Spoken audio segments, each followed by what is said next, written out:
ആളുകളുടെ ഒരു പ്രത്യേകതയാണ്, അവർ വലിയ തീരുമാനങ്ങളൊക്കെ എടുക്കും, സ്വപ്നങ്ങൾ ഉണ്ടാകും, ഗോളുകളൊക്കെ സെറ്റ് ചെയ്യും. പക്ഷെ അങ്ങോട്ട് പോകുന്ന സമയത്ത്, അതിലേക്ക് എത്തുന്ന സമയത്ത് ഒരുപാട് പ്രശ്നങ്ങൾ വരും എന്നത് സാധാരണമാണ്. അതിനെ തടുത്ത് നിർത്തുന്ന അല്ലെങ്കിൽ ഒരുപാട് കാര്യങ്ങളെ സാക്രിഫൈസ് ചെയ്യേണ്ടി വരും, ത്യാഗ മനോഭാവം വേണ്ടി വരും ഗോൾ അച്ചീവ് ചെയ്യാൻ.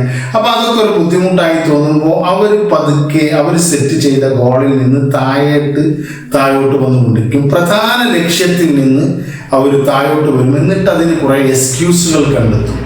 ഉദാഹരണത്തിന് ഒരു പ്രഭാഷകനാകണം എന്ന് വിചാരിക്കുക. പ്രഭാഷകനാകണമെങ്കിൽ ഒരുപാട് വായിക്കണം, ഒരുപാട് പഠിക്കണം, ഒരുപാട് അതിനെക്കുറിച്ച് ഗവേഷണങ്ങൾ നടത്തണം, ഒരു വിഷയത്തെക്കുറിച്ച് കൃത്യമായി പഠനം നടത്തണം.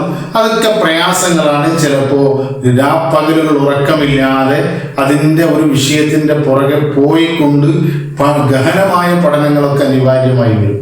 അപ്പൊ അത് പ്രയാസം വരുമ്പോൾ ഇവർ ആ പ്രഭാഷകൻ എന്നതിൽ നിന്ന് താഴോട്ട് വരും.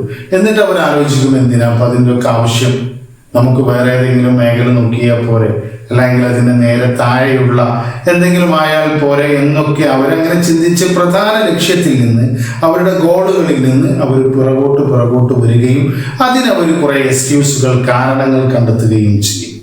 അവരുടെ ആ ലക്ഷ്യത്തിൻ്റെ തീവ്രത കുറയും.